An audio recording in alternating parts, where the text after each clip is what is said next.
Lo semua pasti ngerasain posisi dimana ketika lo membutuhkan duit, ya lo tiba-tiba nggak punya duit. Atau ketika lo butuh duit untuk beli A, lo tahu kalau tabungan lo menipis. Nah, kita sebagai Gen Z atau milenial atau orang-orang yang hidup di zaman sekarang, kita tahu bahwa banyak sekali pengeluaran yang kita keluarkan gitu. Pengeluaran ini bukan hanya dari kebutuhan kita saja, akan tetapi banyak sekali keinginan-keinginan yang bahkan keinginan ini kadang tidak terkontrol oleh kita, sehingga pengeluaran kita menjadi boncos. Nah, oleh karena itu, di video ini gue akan menjelaskan atau berbagi tips bagaimana caranya agar kita dapat mengelola keuangan dengan baik. Oleh karena itu, mari simak videonya.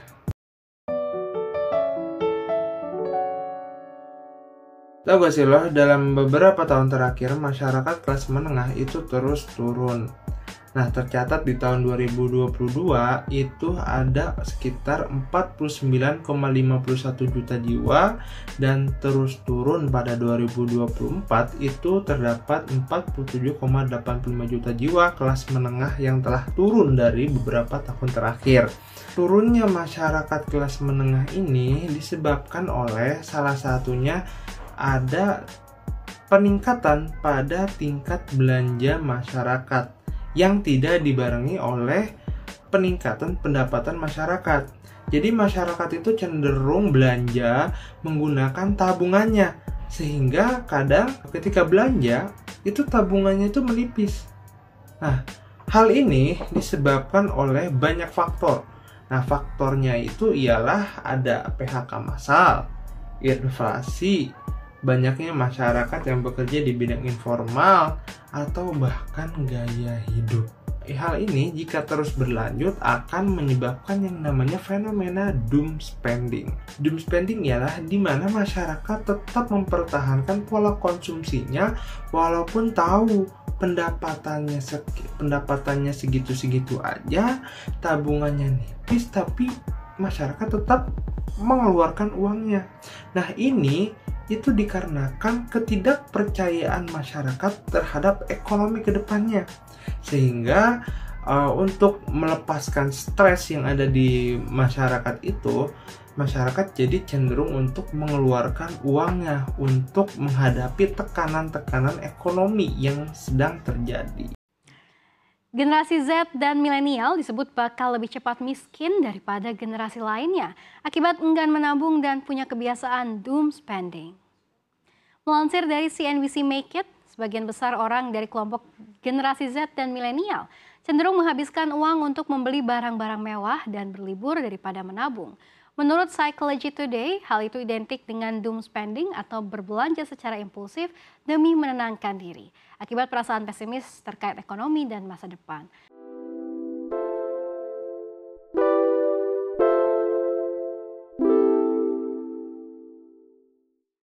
Lo harus selalu mencatat apa yang menjadi pemasukan lo, apa yang menjadi pengeluaran lo.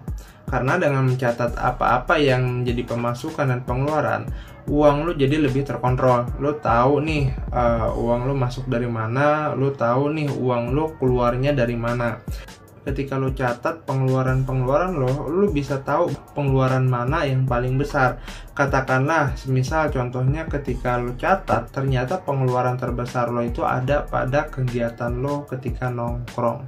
Sebab ketika nongkrong itu lo nggak hanya nongkrong aja pastinya, lo pasti mesen entah itu kopinya, atau minumannya, atau makanannya, belum lagi rokoknya, belum lagi bensinnya. Sehingga itu pengeluaran lo paling besar katakanlah, dan intensitasnya mungkin cukup sering. Nah, ketika lo tahu pengeluaran lo yang paling besar ada di saat lo nongkrong di kafe katakan gitu, nah lo bisa kontrolnya dengan apa? Mungkin bisa entah itu lo jadi nggak usah beli rokoknya, atau lo bisa mengurangi pesenannya, atau bahkan lo bisa mengurangi intensitas lo ketika lo ngafe gitu. Nah, jangan lupa juga untuk mengklasifikasikan nih mana yang paling urgent dan mana yang paling nggak urgent di ketika lo menulis pengeluaran lo. ya lo harus bisa mengurutin nih mana prioritas pertama sampai yang non prioritas.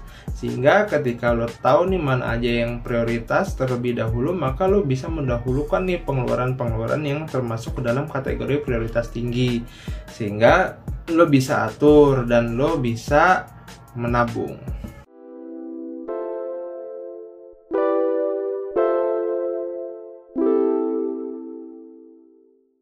Will our money last comfortably for our entire lifetime?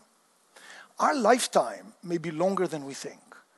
New tech, such as genetic editors and nanorobots, could extend our life immeasurably. So there's a worry that's beginning to permeate financial discussions. What if I run out of money? What if I outlive all of the funds I have?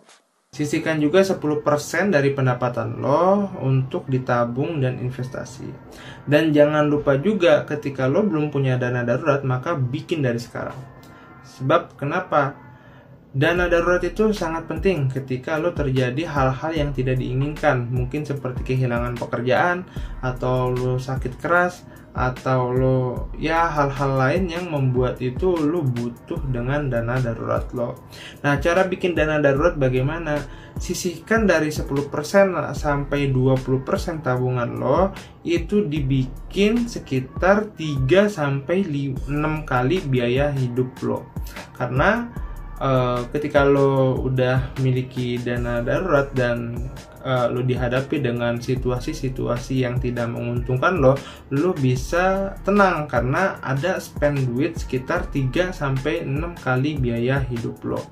Nah, itu bisa digunakan untuk ketika lo terjadi hal-hal yang tidak diinginkan, lo bisa mungkin memulai usaha dengan dana itu, atau bahkan lo bisa survive dengan dana itu sambil mencari pekerjaan lain, dan banyak hal. Setelah lo punya dana darurat, lo dianjurkan untuk menabung dan investasi.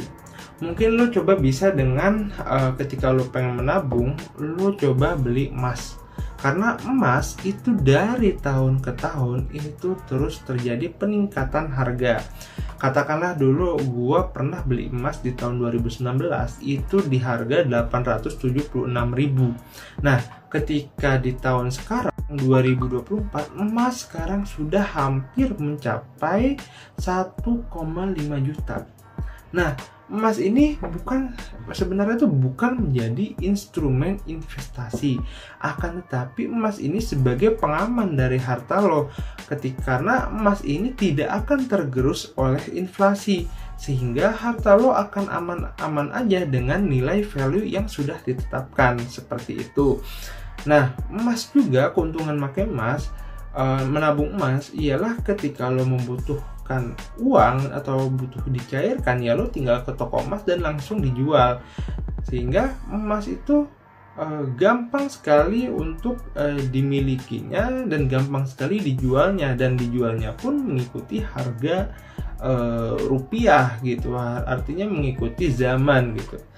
Nah, yang kedua itu ialah investasi. Investasi ketika kalau misal lo punya duit, investasi yang cocok mungkin beli tanah. Akan tetapi kalau misal mungkin lo belum punya duit, maka investasi bisa disalurkan melalui saham, atau enggak obligasi, atau enggak SBN retail, dan banyak hal lainnya. Instrumen-instrumen investasi lainnya disesuaikan dengan profil resiko yang lo miliki.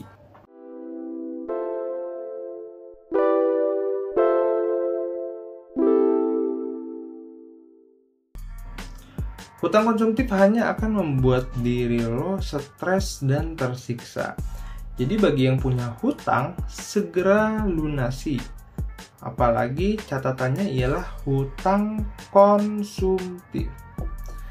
Hutang konsumtif ini hanya akan menjadi atau menambah beban pikiran lo. Karena kenapa?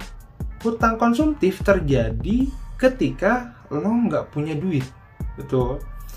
Sebab ketika lo punya duit, ketika lo pengen menuruti gaya hidup lo atau belanja, ya lo ngapain berhutang. Tapi ketika lo pengen menuruti gaya hidup lo nggak punya duit, ya pasti itu akan merujuk kepada hutang konsumtif. Nah, Hutang konsumtif ini hanya akan membuat sebuah lingkaran setan tak berujung. Katakanlah ketika lo berutang, lo minjol nih, lo ke pinjaman online. Ketika lo mengajukan hutang, ya lo punya hutang di situ ke pinjaman online. Pada saat jatuh tempo, karena ini statusnya hutang konsumtif dan lo nggak punya tabungan, lo berhutang lagi untuk menutupi utang lo. Dan ketika lo berhutang lagi, lo punya utang lagi. Nah, yang ada, lingkaran seperti ini akan terus melebar. Sehingga utang lo akan semakin banyak, ditambah dengan bunga. Oleh karena itu, hindari banget nih hutang konsumtif. Sebenarnya boleh gak sih kita berhutang? Sebenarnya kita boleh berhutang. Dengan catatan, kita punya tabungan yang itu bisa menutupi hutang lo. Katakanlah hutang lo ini harus 10% dari tabungan lo. Jadi ketika lo nggak sanggup bayar, lo punya tabungan untuk menutupi hutang lo. Bagusnya kita boleh berhutang, tapi itu untuk keperluan atau kepentingan saja, entah itu membangun bisnis dan lain-lain. Itu pun seperti yang gue bilang, harus 10% dari tabungan kita. Sebab kalau misalnya kita pakai utang konsumtif, ya itu tidak akan ada habisnya. Yang ada hanya berputar-putar menjadi lingkaran setan tersendiri.